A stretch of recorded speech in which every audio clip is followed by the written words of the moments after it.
कैलाशपुर में सब्जी मंडी के पास गोलू और भोलू दोनों पानी पूरी खा रहे हैं। अरे भाई, जरा तीखा वाला पानी पूरी देना। अरे गोलू भाई, अरे कितना तीखा खाओगे हैं? अरे गोलू भाई, इतना तीखा मत खाओ, सुबह परेशानी होगी तुझे।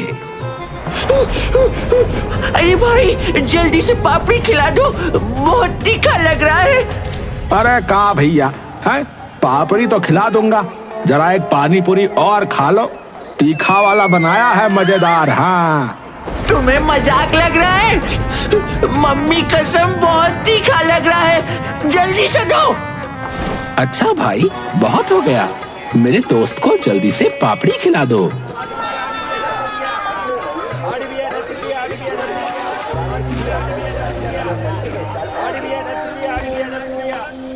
अरे यार, बाल बाल बच गया, बहुत तीखा था रे। अभी कहाँ बचा भाई, जो बचा है सुबह निकलेगा दूसरे रास्ते से, तब पता चलेगा। उसके बाद गोलू और भोलू दोनों साइकिल पर खेतों के बीच से आ रहे हैं। ये दोस्ती हम नहीं तोड़ेंगे, छोड़ेंगे दम मगर तेरा साथ ना छोड़ेंगे। ये दोस्ती हम नहीं तोड़ेंगे, छोड़ेंगे दम मगर तेरा साथ ना छोड़ेंगे। यार गोलू भाई, भूत बनकर कभी उतना मजा मुझे उड़ने में नहीं आया जितना तेरे साथ साइकिल पर चलने में आता है। हाँ, वो बात तो ठीक है, लेकिन तू ज्यादातर साइकिल मुझसे चलवाता है। चल, अब तू चला। यार तेरे पीछे बैठने का मजा ही कुछ और है। इसके बाद दोनों रात के वक्त गोलू के घर की छत पर लेटे हुए हैं। आसमान में तारे टिमटिमा रहे हैं। यार सपनों की दुनिया भी कितनी अच्छी होती है ना, कभी कभी तो क्या मस्त सपने आते हैं। हाँ यार, मैं तो सपनों की ही दुनिया में सुपरमैन, स्पाइडरमैन, वेनम यही सुपर हीरो बनता हूँ और दुश्मनों के छक्के छुड़ा देता हूँ। यार सपनों की दुनिया में तो मैं किसी रियासत का सुल्तान बनना चाहता हूँ, जहाँ मेरी सल्तनत हो, एक खूबसूरत सी राजकुमारी हो, सब तरफ बस सुल्तान भोलू, सुल्तान भोलू, बस यही चर्चा हो। ये सब बातें करते करते कब दोनों को नींद आ गई पता ही न चला और भोलू सपनों की दुनिया में पहुंच गया। बहुत साल पहले अरब के रेगिस्तान में एक हुकूमत थी। वहाँ एक गरीब दर्जी रहता था जिसके बेटे का नाम था भोलू। वो दिन भर बाजार में अपने अब्बू नाम के बंदर के साथ खेलता रहता था। बदकिस्मती से वो उसके पिताजी मर गए। अब मैं दुकान संभालूं और पैसे कमाऊं। चिंता मत करो माँ। इस तरह भोलू ने अपने पिता की दुकान में काम करना शुरू किया। एक दिन एक अजनबी उसकी दुकान पर आया। सलाम बेटे भोलू, मुझे तुम्हारे पिता की मौत की खबर मिली। उस वक्त मैं काम से बाहर गया था। मैंने पहले आपको कभी नहीं देखा, आप कौन हैं? मैं तुम्हारा चाचा हूँ। मैं बहुत सालों पहले शहर छोड़कर दूर चला गया था। ओह चाचा जी, पिताजी ने आपके बारे में बताया था। मैं आज तुम्हें एक खुफिया जगह ले जाने आया हूँ। एक गुप्त खजाना है, चलो मेरे साथ जल्दी चलो। खजाना? ठीक है, चलो चलते हैं। भोलू उसके ऊंट पर बैठ गया और वो सफर पर निकल पड़े।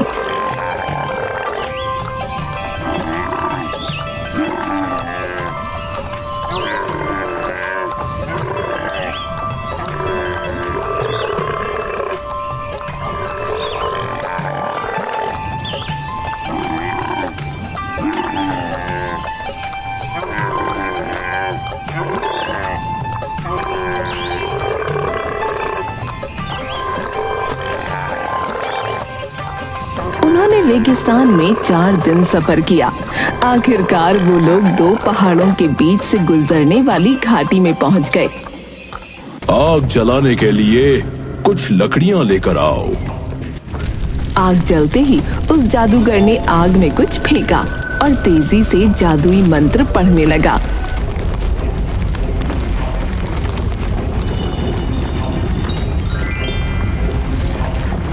बाप रे, ये क्या हो रहा है चाचा जान?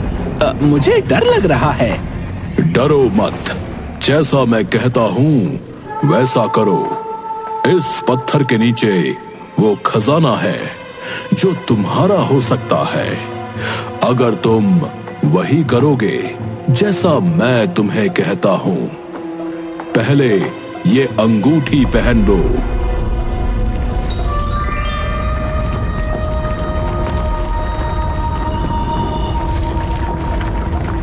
और पत्थर के नीचे अंदर जाने के लिए सीढ़ियां थीं। ये सीढ़ियां खत्म होते ही तुम्हें फलों से भरा बगीचा दिखेगा। वहां से बिना कुछ छुए आगे बढ़ते रहना, वरना तुम मारे जाओगे। तब तक चलते रहो जब तक उस जगह ना पहुंचो जहां एक जलता हुआ चिराग दिखे। उसमें भरा हुआ तेल निकाल दो और वो दिया मेरे पास ले आओ। ये अंगूठी हर खतरे से तुम्हारी रक्षा करेगी। चाचा जान, मुझे डर लग रहा है, कहीं मैं इस गुफा में ही दफन ना हो जाऊं। नहीं नहीं बच्चे, तुम्हें कुछ नहीं होगा। मैं तुम्हारे साथ हूं और ये जादुई अंगूठी तुम्हारी हिफाजत करेगी। डरो मत, आगे बढ़ो, बस खजाने के बारे में सोचो। ठीक है चाचा, मैं जा रहा हूँ। भोलू संभलकर सोने की सीढ़ियों को बिना छुए सीढ़ियां नीचे उतरने लगा। सीढ़ियां खत्म होते ही उसे फलों से लदा हुआ बगीचा दिखा। ये फल कितने लजीज लग रहे हैं और भूख भी जोरों की लगी हुई है। क्यों ना कुछ फल खा लूं? भोलू को भूख लगी थी। वो फल तोड़ने से खुद को रोक न सका, लेकिन उसने सेब तोड़ते ही वो माणिक में बदल गया। अरे वाह, ये तो कमाल हो गया, इतना कीमती माणिक। फिर उसने अंगूर तोड़े, वो मोतियों में बदल गए। ये तो मोतियों में बदल गए। ये क्या हो रहा है? चाचा ने तो कमाल कर दिया। भोलू ने जितने हो सके उतने फल अपने साथ ले लिए। जल्दी उसे वो जलता चिराग दिखाई दिया। अरे, वो रहा जलता हुआ चिराग। यही तो चाचा ने बताया था। अभी इसको खाली कर ले लेता हूँ। उसने चिराग का तेल निकाल दिया और उसे फलों के ऊपर रख दिया। फिर भोलू सीढ़ियों के पास पहुंचा, जहां उसका जादूगर चाचा बेसब्री से इंतजार कर रहा था। जल्दी करो, वो चिराग मुझे दे दो बच्चे। मेरे पास बहुत सामान है, मेरी मदद करने के लिए नीचे आइए। जल्दी करिए चाचा जी, देखो मेरे पास बहुत से मोती और कीमती माणिक हैं। सुनो बेवकूफ लड़के, या तो मुझे वो चिराग दे दो, नहीं तो हमेशा के लिए यहीं फंस जाओगे। चाचा थोड़ा तो नीचे आओ, मैं ऊपर कैसे आऊंगा? और चिराग में ऊपर आके ही आपको दूंगा। तो तू नहीं मानेगा। अब जिंदगी भर यहीं सड़ते रहो नादान बच्चे। फिर गुस्सा होकर जादूगर ने कोई जादुई मंत्र बोले। बंद हो जा दरवाजा, जादू का कर ले नजारा, अब ना खुलेगा ये दोबारा। और पत्थर से दरवाजा बंद हो गया। भोलू वहीं नीचे गुफा में फंस गया। चाचा जान, मुझे यहाँ से बाहर निकालिए। मुझे उनका यकीन करना ही नहीं चाहिए था। भोलू वहीं बैठकर कई दिनों तक रोता रहा और कोई आकर उसे बचाएगा ये सोचता रहा, लेकिन कोई नहीं आया। कोई तो मुझे यहाँ से बाहर निकालो, कोई है? कोई तो मेरी मदद करो। अपनी इच्छा बोलकर भोलू ने अपनी अंगूठी को छू लिया। काश मैं अभी अपने घर पहुँच जाऊं। और पलक झपकते ही वो अपने घर पहुँच गया। अरे, ये तो चमत्कार हो गया, मैं घर आ गया। सच में अपने घर आ गया। तुम इतने दिन कहाँ चले गए थे भोलू? मैंने तुम्हें कहाँ नहीं ढूंढा। हाँ, मेरी प्यारी माँ, सब बताता हूँ, सुनो।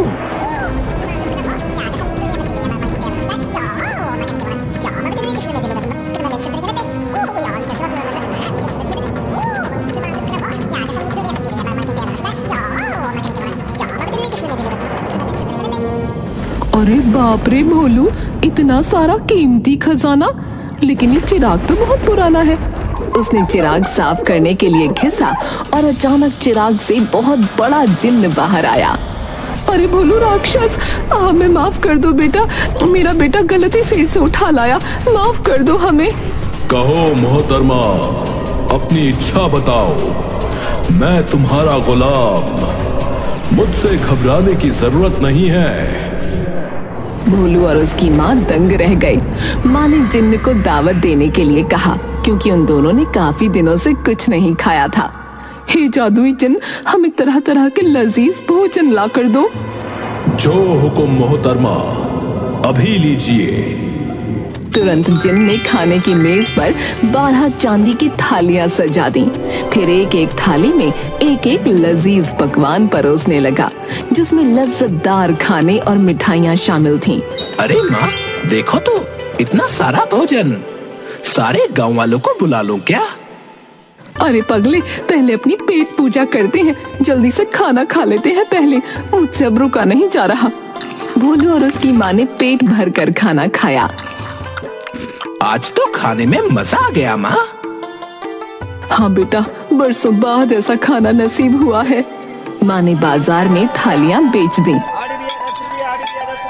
और उनसे रोज की जरूरत की चीजें खरीद लीं। एक दिन भोलू बाजार में अबुल के साथ घूम रहा था, तभी उसने ऐलान सुना। अपनी दुकानें बंद करो, रास्ते से हट जाओ। जो कोई भी राजकुमारी की तरफ देखेगा उसे सजा मिलेगी। राजकुमारी? मैंने उसे कभी नहीं देखा। आज कुछ भी करके मैं उसे देखकर रहूंगा। ऐसा क्या जा रहा है पालकी में? जरा देखे तो सुल्तान की राजकुमारी को।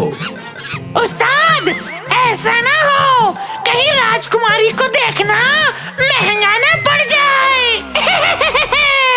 अबे चुप कर, बंदर क्या जाने अदरक का स्वाद। अच्छा बेटा। और तभी राजकुमारी पालकी में वहाँ से गुजरी। वो पर्दे से बाहर देख रही थी। भोलू उसकी खूबसूरती का दीवाना बन गया। वाह, ये मेरी देखी हुई इस दुनिया की सबसे खूबसूरत लड़की है। मैं इसी से शादी करूंगा। वो भागकर घर गया और उसने माँ को राजकुमारी के बारे में बताया। माँ, मुझे तो उसी राजकुमारी से शादी करनी है, नहीं तो मैं जीवन भर कुंवारा ही रहूंगा। जान लो तुम। राजकुमारी से शादी करने के बारे में सोचना भी मत। सुल्तान को पता चला तो बहुत मुसीबत हो जाएगी। मुझे वो भी मंजूर है। तुम अभी इसी वक्त महल जाओ और राजकुमारी का हाथ मांगो। तोहफे के तौर पर कुछ हीरे साथ ले जाना। माँ ने कुछ हीरे जवाहरात लिए और वो सुल्तान के दरबार में पहुंच गई। सुल्तान के सिपाहियों ने उसे रोका, लेकिन सुल्तान जानना चाहते थे कि वो कपड़े में क्या लाई है। उसे अंदर आने दो।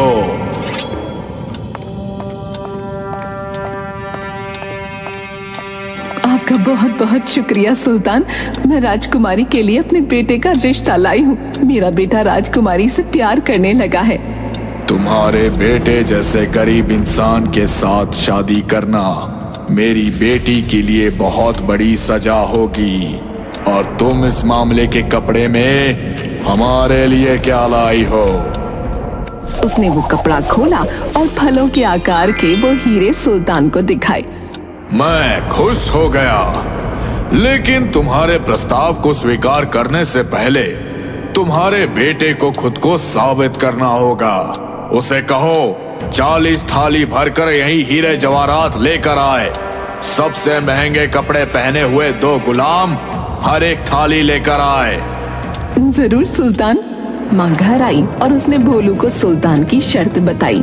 चिंता मत करो, सुल्तान की ये इच्छा हम जरूर पूरी करेंगे। भोलू ने चिराग घिसा और उसने जिन्न को सुल्तान की शर्त बताई। जिन्न ने हीरे जवाहरात के साथ गुलाम हाजिर किए। ये सुल्तान के पास ले जाओ और इस बार वो जरूर खुश होगा।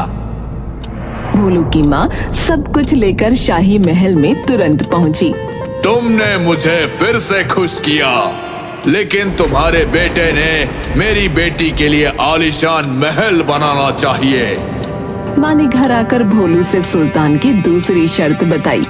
भोलू ने फिर से चिराग घिसा और जिन्न को अपनी इच्छा बताई। जिन्न ने रातों रात शाही महल बनाया जो कि सुल्तान की खिड़की से दिखाई देता था। जिन्न ने भोलू के महल से सुल्तान की महल तक एक लंबी कालीन बिछवा दी। बहुत अच्छे जीनी, अब मुझे शाही कपड़े दे दो और एक सुंदर सा घोड़ा भी दे दो। ठीक है, जो हुक्म मेरे आका।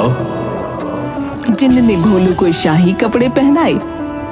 भोलू सुंदर सफेद घोड़े पर सवार होकर सुल्तान के महल की तरफ चल पड़ा।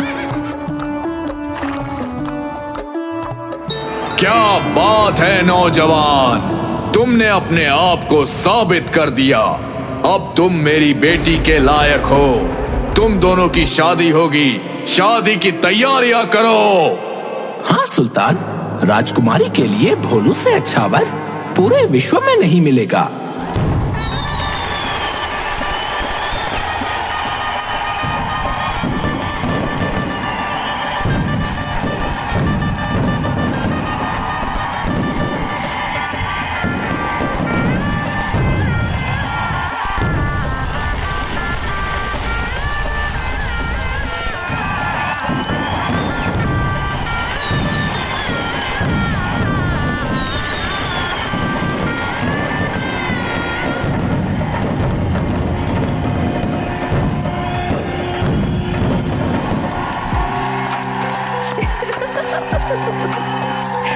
भोलू पूरी दुनिया में मशहूर हो गया। जादूगर को भी शादी और भोलू की अमीरी के बारे में पता चला। ये लड़का गुफा से भाग कैसे सकता है? इसने जरूर चिराग चुराया होगा और दौलत कमाई होगी। मैं इसे सबक सिखा कर रहूंगा। चिराग बेचने वाले का भेष बदलकर भोलू के महल की तरफ वो चल पड़ा। लेकिन जिस वक्त जादूगर भोलू के महल पहुंचा, तब भोलू महल में नहीं था। ले लो भाई, ले लो, नए चिराग ले लो और पुराने लौटा दो। भोलू बहुत खुश हो जाएगा जब मैं उसे ये नया चिराग दूंगी। वो काफी वक्त से पुराना चिराग इस्तेमाल कर रहा है। राजकुमारी ने नए चिराग के बदले में पुराना चिराग दे दिया।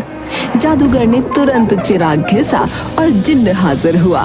बोलिए, क्या हुक्म है मेरे आका? चिराग के मालिक आप और मैं हूँ आपका गुलाम। इस राजमहल को राजकुमारी के साथ उठाकर दूर दराज रेगिस्तान में ले जाओ, जहाँ इन्हें कोई भी नहीं ढूंढ पाएगा। और एक ही झटके में शाही महल गायब हो गया। जब सुल्तान ने खिड़की से देखा तो वो हैरान रह गया। भोलू का महल गायब हो चुका था। उसने भोलू को महल आने का हुक्म दिया। तुम्हारे जादू की वजह से मैं अपनी बेटी को खो चुका हूँ। 4 दिनों के अंदर मेरी बेटी को ढूंढ के लाओ, वरना तुम्हारा सर कलम कर दिया जाएगा। मैं उसे ढूंढ लूंगा, मैं वादा करता हूँ। भोलू 3 दिनों तक पूरे राज्य में घूमता रहा, लेकिन उसे राजकुमारी कहीं न मिली। मुझे अंगूठी की मदद लेनी होगी, जिसके सहारे मैं राजकुमारी को ढूंढ सकता हूँ। तभी अचानक उसने अपने आप को महल के पास पाया। वो एक बड़ा सा रेगिस्तान था और उसके बीचों बीच उसका महल था। उसने खिड़की से झांक कर देखा तो राजकुमारी एक कमरे में थी और एक दूसरे के गले लगे और रोने लगे। राजकुमारी ने उसे पूरी कहानी बताई। चिंता मत करो, मैं जानता हूँ यहाँ से कैसे निकलना है। मुझे अपना चिराग भी पाना है। भोलू राजकुमारी के कान में कुछ फुसफुसाया और उसे एक बोतल दे दी। बोतल में जो दवाई थी उससे जादूगर बेहोश हो जाएगा। भोलू नजर रखने के लिए पर्दे के पीछे छिप गया। जादूगर महल में आ गया। ओ मेरे प्यारे मुस्तफा, मैंने आज तुम्हारे लिए शाही शरबत बनाया है, पी कर देखो ना। मेरी प्यारी रानी, मैं तो इस पल का बेसब्री से इंतजार कर रहा था। लाओ, शरबत दो। अगर ये जहर भी होता तो मैं इसे मजे से पी लेता। राजकुमारी ने शाही शरबत के साथ वो दवाई मिला दी और जादूगर को शाही शरबत पीने को दिया। मुझे सब कुछ धुंधला धुंधला क्यों दिखाई दे रहा है? जादूगर की आंखें बंद होने लगीं और वो बेहोश होकर मेज पर गिर पड़ा। भोलू ने तुरंत बाहर आकर जादूगर की जेब से चिराग निकाल लिया। बोलो आका, क्या हुक्म है? चिराग के मालिका, मैं आपका गुलाम। हमें राजमहल के साथ सुल्तान के पास ले चलो और इस क्रूर जादूगर को कहीं रेगिस्तान में छोड़ाओ ताकि वो फिर कभी वापस लौट कर ना आ पाए। जिन्न ने भोलू की इच्छा पूरी की और राजमहल अपनी जगह वापस आ गया। भोलू की बहादुरी देखकर सुल्तान ने अपना ताज उसे दे दिया। भोलू की ताजपोशी होने ही वाली थी, तभी किसी ने भोलू के मुंह पर पानी फेंक दिया और भोलू हड़बड़ाहट में उठ बैठा। कौन गुस्ताख है जिसने सुल्तान के साथ ये बदतमीजी की है? अबे सुल्तान बाद में बनना। देख सूरज कहाँ पहुँच गया है। सपनों की दुनिया से बाहर आ जा अब। अबे यार गोलू, तुमने तो सारे किए कराए पर पानी फेर दिया। 2 मिनट रुक जाता तो ताजपोशी हो जाती तेरे भाई की। ताजपोशी चल मेरे साथ, अब गाय लेकर घास लेने जाना है।